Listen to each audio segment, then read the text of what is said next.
Welcome in my YouTube channel. आज मैं आपको रैखिक युग्म, एकांतर कोण, संगत कोण आदि कोणों के बारे में बताने जा रहा हूँ। तो सबसे पहले लेते हैं बराबर कोणों के बारे पर। तो बराबर कोणों में सबसे पहले ऊर्ध्वाधर सम्मुख कोण है। तो ये क्या है? बराबर कोण है और एक बिंदु के आसपास है। दूसरा है संगत कोण। तो ये एक बिंदु पर ना होकर के दो अलग अलग बिंदुओं पर स्थित होते हैं। तीसरी टाइप का जो बराबर कोण है वो है एकांतर कोण। तो ये भी दो अलग अलग बिंदुओं पर स्थित होते हैं। सबसे पहले आते हैं हम ऊर्ध्वाधर सम्मुख कोण। सम्मुख का मतलब आमने सामने। तो आप देख सकते हैं ये हरे रंग का जो एक कोण है और दो कोण है, ये क्रॉस लाइन पर होते हैं और ये दोनों क्या है? बराबर कोण है। कोण एक बराबर है कोण दो। अगर कोण एक 60 का होगा तो कोण दो भी 60 का होगा। इसी प्रकार कोण 3 कोण 4 के बराबर होगा। तो ये दोनों कोण कैसे हैं? 3 और 4 ऊर्ध्वाधर सम्मुख कोण है। दूसरा टाइप के को जो कोण ले रहे हैं वो है संगत कोण। तो संगत कोणों में मतलब संगत मिल गई, आप इससे समझ सकते हैं इनके एक जैसी उनकी दिशा होगी। एक जैसे हम बोलते हैं जब संगत हो गई तो एक जैसे विचारधारा होगी। तो यहाँ पर एक जैसी डायरेक्शन आप देख सकते हैं। पीले पीले रंग के जो मैंने कोण है, कोण 1 और 4, ये क्या है? संगत कोण। और ये बराबर भी होते हैं। जैसे मैंने बताया था बराबर कोण के बारे में हम डिस्कस कर रहे हैं। 3 कोण मैंने बताए थे। तो इनमें से दूसरे नंबर का जो कोण है संगत कोण है। इस प्रकार आप देख रहे हैं कोण 3 और कोण 2 कलर से मैंने क्लियर करवा दिया है कि ये क्या है? एक ही डायरेक्शन को रिप्रेजेंट कर रहे हैं, दर्शा रहे हैं। तो कोण 2 और कोण 3 क्या है? संगत कोण है और ये बराबर भी है। इनमें से एक कोण अगर 60 का होगा या 80 का होगा तो दूसरा भी उतने ही डिग्री का होगा। तो दूसरे चित्र में भी आप चित्र की सहायता से देख सकते हैं। तीसरे नंबर का जो बराबर कोण है वो होते हैं एकांतर कोण।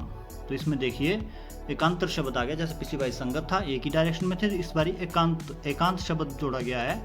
एकांत का मतलब आप समझ सकते हैं। इसमें याद रखने का तरीका क्या है कि ये अलग अलग दिशाओं में होंगे, एक ही दिशा में ना होकर। तो आप देख सकते हैं तीर देखो कि किस तरफ को है और ये बिल्कुल अपोजिट में है। ऊर्ध्वाधर में भी अपोजिट में था, ठीक है ऐसे ही, लेकिन वो एक बिंदु पर था, ये दो अलग अलग भिन्न भिन्न बिंदुओं पर हैं।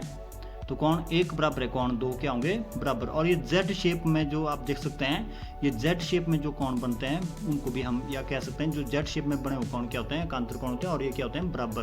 कोण 3 बराबर है कोण 4, एक ऊपर की तरफ एक नीचे की तरफ, लेकिन ये दो अलग अलग भिन्न भिन्न बिंदुओं पर होंगे, इस बात का ध्यान रखना है। इनमें से ठीक वैसे वही बात है कि कोण 3 अगर 60 का है तो 4 भी 60 का ही होगा। और इसी प्रकार कोण 1 बराबर है कोण 2। आप चित्र से मैंने बहुत क्लियर करवा दिया है कि किस किस तरफ को है। देखिए तो ये क्या है? एकांतर कोण है। एकांत में इस शब्द को आप याद रख सकते हैं इस शब्द से ही। तो एकांतर कोण है दो भिन्न भिन्न बिंदुओं पर और अलग अलग दिशाओं को दर्शाते हैं। तो कोण 3 इसी प्रकार कोण 4 ये गुलाबी रंग से भरे गए हैं।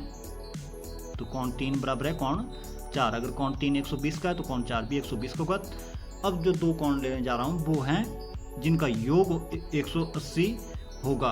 ऐसे दो कोण हैं जिनका योग 180 होगा। तो और दूसरा है हमारे पास 180 जिनका योग है वो है रैखिक युग्म। एक अंता कोण, दूसरा रैखिक युग्म। इन दोनों कोणों में बराबर नहीं होते हैं ये, जबकि इसके बजाय ये होते हैं। इनका योग जो है 180 होता है। तो कोण और ये भिन्न भिन्न बिंदुओं पर होंगे, इस बात का भी ध्यान रखना है। तो ये अंता कोण शब्द ही है कि अंदर के कोण। तो आप देख सकते हैं ये कोण 1 और कोण 2 क्या है? अंदर की तरफ को है। ये लेफ्ट की तरफ को था, दूसरा राइट की तरफ को था। तो ये दोनों कोण क्या है? इन दोनों का योग 180। इसी प्रकार रैखिक युग्म में एक ही बिंदु पर एक रेखा पर रैखिक शब्द है। रेखा पर जो दो कोण होंगे आप समझ सकते हैं कि 180 डिग्री होती है, ऊपर की तरफ को नीचे की तरफ को भी 180। तो कोण 1 जमा कोण 2 कितने के होंगे? 180। और इसी प्रकार आप देख सकते हैं कोण 3 और कोण 4 रेखा के नीचे वाले कोण ये भी 180 के होंगे। तो कोण 3 जमा कोण 4 भी क्या होंगे? 180। और हम क्योंकि एक ही रेखा पर है तो इसको बोलते हैं हम रैखिक युग्म। ये बराबर नहीं होंगे इन दोनों को। इन दोनों कोणों का योग क्या होता है? 180। इसी प्रकार कोण 1 जमा कोण 2 भी 180। याद रखने का तरीका क्या है? देखिए SAU बराबर होते हैं। इस तरह से एक मेमोरी एड आपके लिए बनाई गई है। SAU ए से एकांतर कोण, स से संगत, उ से ऊर्ध्वाधर।